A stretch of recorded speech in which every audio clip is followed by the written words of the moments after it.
ओम नमः शिवाय। अभी हमारे महाशिवरात्रि के बारे में हम जान रहे हैं।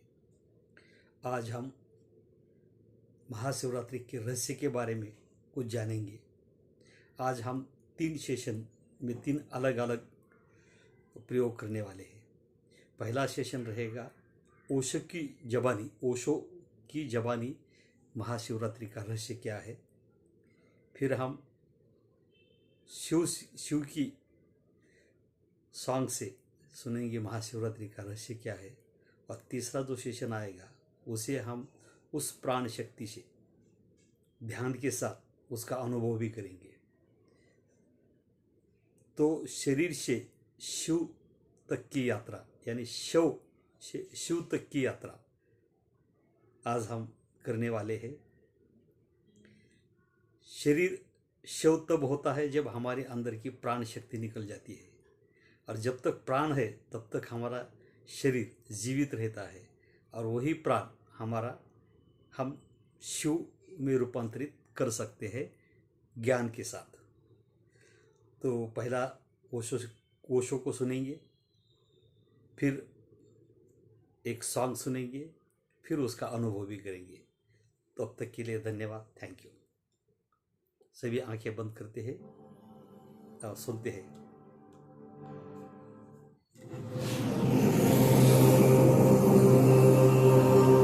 रुको, बस रुक जाओ, इस क्षण को थाम लो।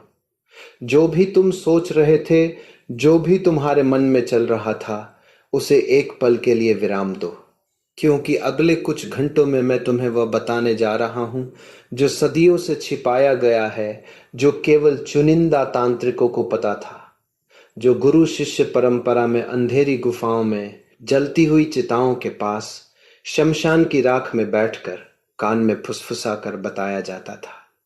यह कोई कहानी नहीं है, यह कोई सिद्धांत नहीं है, यह एक तकनीक है, एक विधि है, एक सीधा सरल लेकिन खतरनाक मार्ग है शिव से मिलने का। और जब मैं खतरनाक कहता हूं तो मेरा मतलब है यह तकनीक तुम्हें मार देगी, तुम्हारे अहंकार को जला देगी, तुम्हारे मैं भाव को राख कर देगी। और मैं तुमसे वादा नहीं करता, मैं तुम्हें चुनौती देता हूं। अगर तुमने इस विधि को पूरी ईमानदारी से किया, पूरी तीव्रता से किया, पूरी समग्रता से किया, तो महाशिवरात्रि की रात तुम्हारी आखिरी रात होगी। उसके बाद तुम वही नहीं रहोगे जो तुम अभी हो। तुम मर जाओगे और शिव जन्म लेंगे। तुम मिट जाओगे और शून्य प्रकट होगा। पहली परत, भ्रम को तोड़ना। तुमने शिव को मंदिरों में खोजा, तुमने पत्थर की मूर्तियों के आगे सिर झुकाया, तुमने फूल चढ़ाए, धूप दीप जलाए, घंटियां बजाई, लेकिन शिव नहीं मिले। तुमने शिव को किताबों में खोजा, वेदों में, उपनिषदों में, पुराणों में, तंत्र ग्रंथों में हजारों पन्ने पढ़े, हजारों श्लोक याद किए, लेकिन शिव नहीं मिले।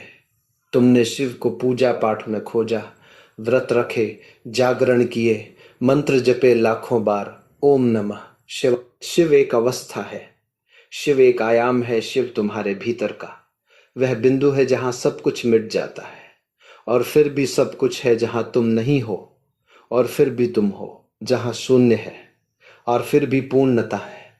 और तंत्र कहता है शिव तक पहुंचने का रास्ता बाहर नहीं है, भीतर है। शिव को खोजने का तरीका प्रार्थना नहीं है, ध्यान है। शिव को पाने की विधि पूजा नहीं है, साक्षी भाव है। और महाशिवरात्रि वह रात है जब ये द्वार सबसे अधिक खुला होता है, जब ये संभावना सबसे अधिक होती है, जब तुम सबसे आसानी से उस अवस्था में प्रवेश कर सकते हो। लेकिन द्वार खुला होने का अर्थ ये नहीं कि तुम अपने आप उसमें प्रवेश कर जाओगे। तुम्हें कदम तो उठाना ही होगा, तुम्हें हमें कदम तो उठाना ही है। ओशो ने कहा साक्षी भाव ही शिव है, और वो साक्षी भाव हमारे अंदर ही है। यानी हमारे अंदर जब साक्षी भाव से हम देखते हैं सब कुछ, तब हमारे अंदर शिव प्रकट होता है। तो आइए आज हम और कुछ रहस्य के बारे में जानेंगे।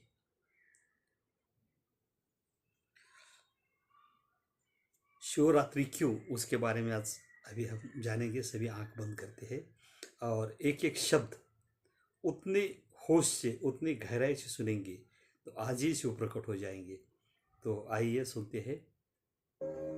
यह बोध की शुरुआत है, क्योंकि शिवरात्रि उपवास से पहले आती है और पूजा से पहले समझ मांगती है।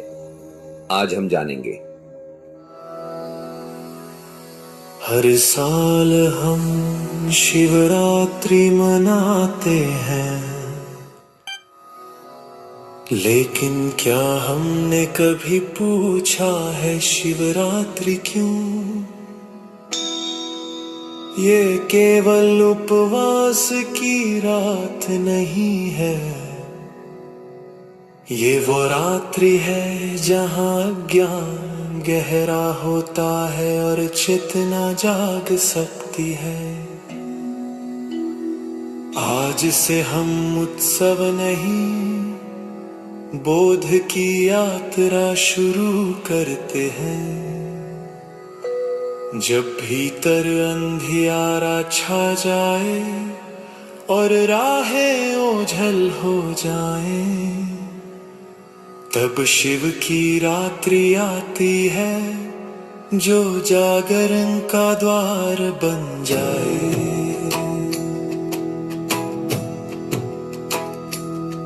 शिवरात्रि का अर्थ है शिव की रात्रि। रात्रि यानी अज्ञान और शिव यानी चेतना। रात्रि न डर की कथा सुनाए, रात्रि सोने का नाम नहीं। रात्रि वो क्षण है जीवन का जहां दिखता कुछ काम नहीं। जब सब शोर थम जाता है और मन प्रश्नों में जाए, तब शिव मौन में कहते हैं अब जागने का समय आए। ना बाहर दीप जलाने से, न शब्दों की भीड़ से, जागरण होता भीतर से। जब शिव दिखे नीर से। शिवरात्रि क्यों जागरण का दिन, जहां अंधकार में चेतना पहचान ले अपना चिन्ह। ओम नमः शिवाय मन में उतर जाए, हे नमः शिवाय अंधकार हट जाए। आज शिवरात्रि को पूजा से पहले समझे, क्योंकि बिना समझ भक्ति अधूरी रहती है। शिवरात्रि कोई तिथि नहीं, ये अवस्था का नाम, जहां अज्ञान ढीला पड़ जाए और थम जाए हर संग्राम। जब भीतर देख सको स्वयं को बिना सजावट बिना डर, तब शिवरात्रि घटती है और जागता है अंतर। शिवरात्रि क्यों ये जान लो आज, अंधकार से जागरण ही शिव का पहला संदेश। ओम नमः शिवाय धीरे धीरे मिली, ओम नमः शिवाय और मन शांत रवि। आज हमने शिवरात्रि का अर्थ जाना, कल हम जानेंगे शिवरात्रि की रात्रि ध्यान के लिए सबसे पावन क्यों मानी जाती है। ओम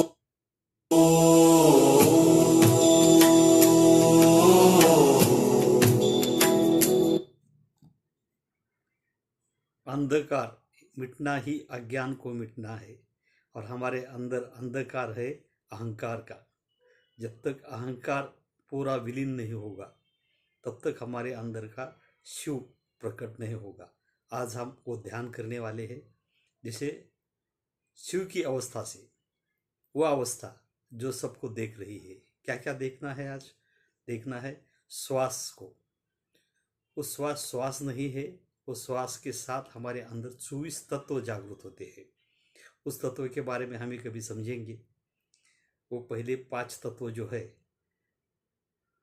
वो तत्व से हमारा शरीर बना है, जिससे हमारे अटैचमेंट है, और वही 5 तत्वों से पूरा ब्रह्मांड भी बना है। आज हम देखने वाले हैं उस 5 तत्वों से जो जो निर्मित हुई है इस प्रकृति का, उसको भी देखने वाले हैं। फिर हम हमारा मन को भी देखने वाले हैं, और मन ने जो अज्ञान तैयार किया है, उस अज्ञान से अहंकार को निर्मित है, जो अहंकार बन के हम घूम रहे हैं, उस अहंकार को भी देखना है। और उसको सब डिटैच होके जो देखने वाला है, उसको हम साक्षी कहते हैं, उस देखने वाले को भी देखना है। जब हम देखने वालों को देखेंगे तब शिव प्रकट होता है, और वो शिव हमारे अंदर ही प्रकट होगा। और उसी अवस्था में जब हम रहना स्टार्ट करेंगे तो हमारे जीवन में ना सुख है ना दुख है, सिर्फ आनंद है। तो वो अवस्था ही हमारी उद्देश्य है इस जन्म का।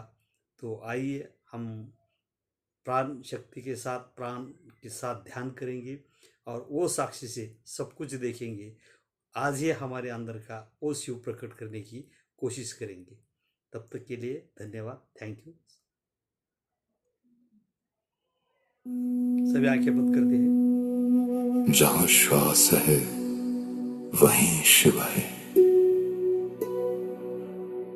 ये भजन सुनने का नहीं, सांसों के साथ चलने का है।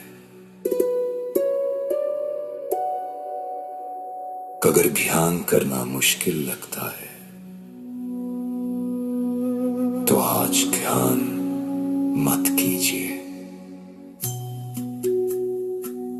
बस एक काम करे, अपनी श्वास सुनिए, क्योंकि शिव कहीं बाहर नहीं, वो आपकी हर सांस में पहले से उपस्थित है।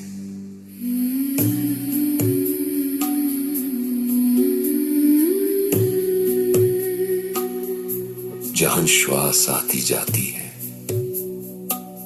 वहीं शिव का वास है।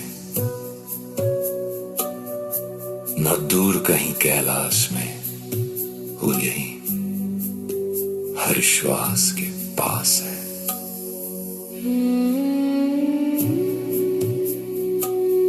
कुछ बदलना मत, बस श्वास को आने जाने दो। श्वास भीतर आए तो जीवन जागा, श्वास बाहर गई तो भार उतरा। न पकड़े से न रोके से, बस साक्षी बनकर देख। जो बेच सका इस अवाक मन को, वो शिव के समीप पहुंचे एक एक। ना मंत्र अलग, ना ध्यान अलग, श्वास ही साधना, श्वास ही शिव। श्वास में शिव, प्राण में शिव, हर आती जाती सांस में मान बसे वही शिव। ओम नमः शिवाय, ओम नमः शिवाय। लेने बह जाए श्वास में शिव, मन ठहरता जाए।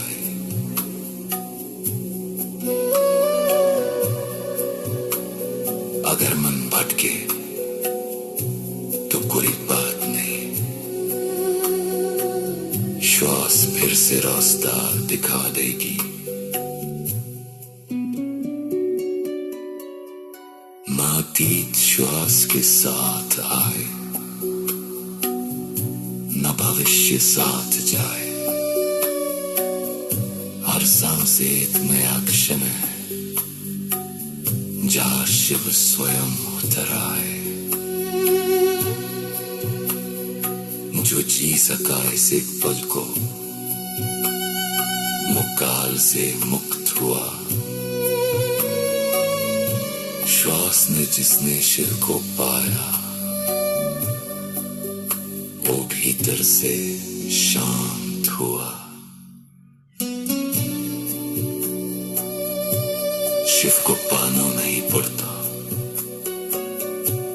शिव को बस महसूस किया जाता है।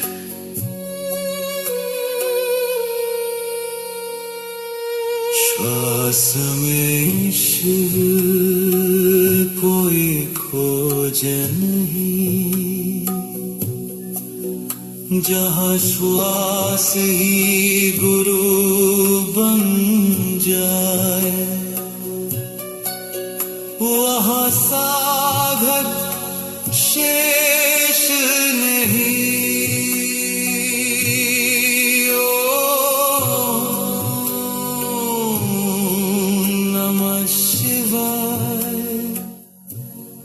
धीरे धीरे विलीन, श्वास में शिव, और शेष रहा शांत प्राण। पर अगर अभी मन थोड़ा हल्का है तो समझिए श्वास ने अपना काम कर दिया।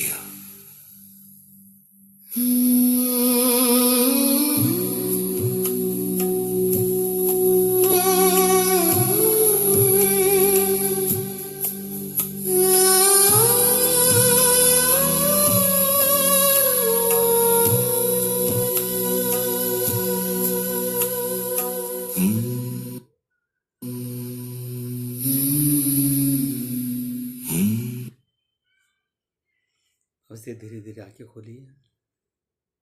आज हमने उसका अनुभव भी किया है। श्वास के बारे में थोड़ा जानेंगे आज। श्वास क्या है? हमारे अंदर श्वास जाता है और फिर से वापस आता है। कभी इसके बारे में सोचा है कि श्वास का सर्कल कहाँ से ओपन होता होगा और कहाँ जाके ख़त्म हुआ होगा? उसका सोर्स क्या है श्वास का? कभी सोचा है हमने? हमारे अंदर जब श्वास जाता है तो कहाँ से मुड़ता है वापस, और जब मुड़ के वापस आता है तो कहाँ जाता है? वही अवस्था शिव की है, क्योंकि ब्रह्मांड में वो अवस्था जिसको हम चैतन्य कहते हैं, चैतन्य जो मौन है, शांत है, साक्षी है, वो चैतन्य जिसको हम शिव कहते हैं या परमात्मा कहते हैं, उस चैतन्य से ही चेतना निर्माण होती है, और वो चेतना ही श्वास है। और उस श्वास में ही 24 तत्व है। एक तत्व है शिव और बाकी 24 तत्व है। वो 24 तत्व कौन से हैं उसके बारे में भी आज हम जानेंगे, तो चेतना के बारे में थोड़ा गहरा रहस्य समझ में आएगा। पंच तत्व जो अभी हमने समझा कि पृथ्वी, जल, अग्नि, वायु आणि आकाश, ये 5 तत्व, पंच तत्व। फिर 5 प्राण जो हमारे शरीर में है, प्राण, अपान, व्यान, उदान, तो ये 5 प्राण। फिर 5 ज्ञान इंद्रिय जो आँख, नाक, कान, मुंह, त्वचा। 5 ज्ञान इंद्रिय के बाद में आता है 5 कर्म इंद्रिय, तो कितने हुए? 20। फिर आता है मन, बुद्धि, चित्त आणि अहंकार, ये 4, यानी टोटल 24 तत्व। 24 तत्व से ये पूरा ब्रह्मांड बना है, और वो 24 तत्वों को जो देखता है वो है शिव, वो है 25वां तत्व जो खुद हम है। जब हम वो अवस्था में जाके ये पूरे 24 तत्वों से बना हुआ ब्रह्मांड को देखते हैं, तो वही अवस्था को हम आत्म साक्षात्कार भी कह सकते हैं या समाधि भी कह सकते हैं। तो वो अवस्था आज हमने कुछ उसका अनुभव किया है, और उसी अवस्था को हम शिव की अवस्था कह सकते हैं, और वो अवस्था हमारे अंदर ही है।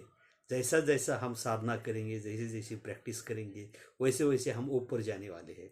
आज तो हम जिस स्तर से काम कर रहे हैं वो पंच तत्व का ही स्तर है, यानी जो पंच तत्व से बना है उसी के अंदर आज हम घूम रहे हैं।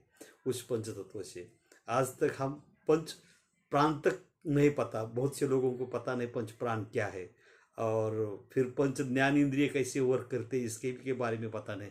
तो एक एक स्टेज हम ऊपर जाने वाले हैं, और वो लास्ट स्टेज है जो शिव हमारे अंदर है, जो छुपा बैठा है 24 तत्वों के अंदर से, उसको हम उजागर करना है और उस अवस्था तक जाना इसी जन्म में है। इसके लिए हम जितना हो सके उतनी साधना करेंगे, जितनी हो सके उतनी प्रैक्टिस करेंगे, जितना हो सके अलग अलग गुरुओं से उस अवस्था तक जाने का हम ज्ञान भी लेंगे और वो हम हासिल करके रहेंगे। तो आज आपने जो सेवा का मौका दिया इसके लिए मैं आपका धन्यवाद करता हूँ। Thank you, thank you, thank you.